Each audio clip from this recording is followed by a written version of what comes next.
The main case of the Arabs is against the British government's policy in Palestine, a policy which, if continued, will surely have as a result the replacement of the Arabs by the Jews.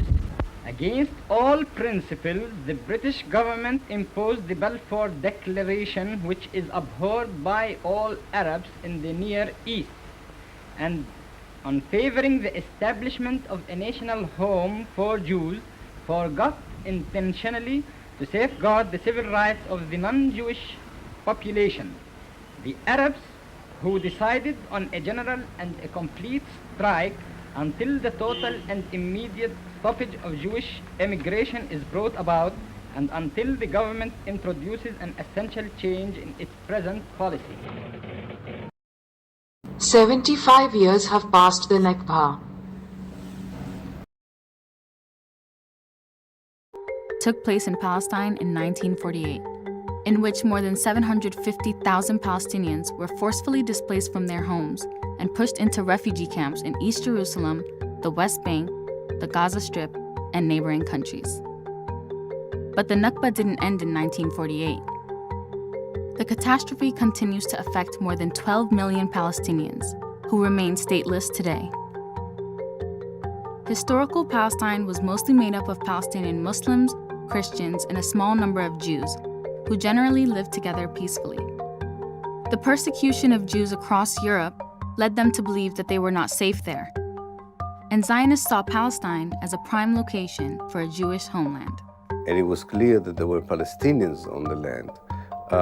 Zionist leaders and common people alike got used to the idea that the only way of making Palestine a Jewish state is by causing the Palestinians to leave. The Jewish Zionist movement began organizing immigration and buying land in Palestine. This was the first step in turning Palestine into a Jewish homeland. Then World War I began. Britain promised Zionist support for a Jewish national home in Palestine. This came as a formal political letter known today as the Balfour Declaration. It also included that nothing shall be done which may prejudice the civil and religious rights of existing non-Jewish communities in Palestine. When World War I ended and the Ottoman Empire was defeated, Britain occupied Palestine. Britain provided the muscle under which they could simply emigrate. I mean, they couldn't have immigrated were it not for the British presence, because the crucial battle in the early stages was simply getting Jews into Palestine and acquiring land. They couldn't have done that without British government's sponsorship. Jewish migration into Palestine continued for decades, and the Palestinian people organized large demonstrations against this influx. Palestinians saw British support of Zionism as biased and unfair.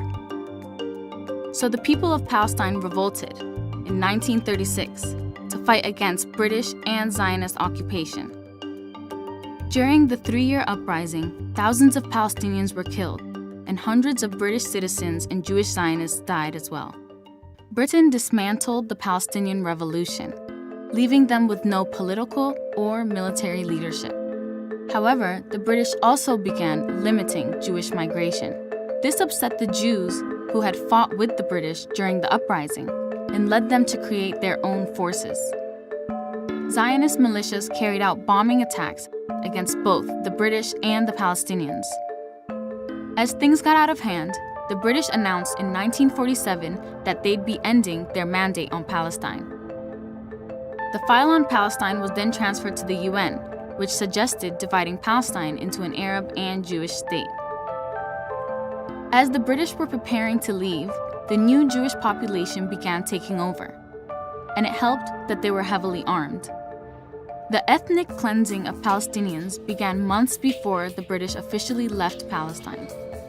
Zionists were taking over major cities and hundreds of villages, forcing thousands of Palestinians into neighboring countries. It happened many times that the Israeli, very holy soldiers took 10 of the youngsters in the middle of the village, shot them just in order to kill them, in order that all the others will see it and run away.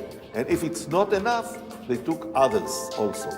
The British ended their mandate on May 14, 1948, leaving their tanks and armored weapons to the newly created State of Israel. From the time the British occupied Palestine in 1917 to when they left in 1948, the number of Jews is estimated to have multiplied 10 times to 500,000. As Zionist Jews declared the State of Israel on May 14, 1948, the surrounding Arab nations declared war, with the objective of liberating Palestine. Although Palestine had the support of other Arab nations and they outnumbered the Jewish population, the Israelis also had foreign military, political, and financial support. They were a highly prepared, highly dedicated, well-armed fighting force, which was superior to all the Arab armies combined. Israel grew beyond the UN partition lines during the Arab-Israeli War by destroying Arab villages and further reducing the Palestinian population. By April 1949, more than 500 villages and 10 cities were captured by the Israelis. Over 750,000 Palestinians were expelled from their homes, and over 13,000 Palestinians had been killed. Even then, the Nakba did not end. Today, Israel occupies the whole of historical Palestine. Israelis continue to build illegal settlements on occupied Palestinian territories. Palestinians in the West Bank live under military law, which subjects them to checkpoints, curfews, and arbitrary arrests. Palestinians in Gaza live under a blockade imposed by Israel. Gaza is set to become unlivable by 2020. Palestinians today continue to demand their right to return to their homes. For them, the Nakba will not end until this right is granted.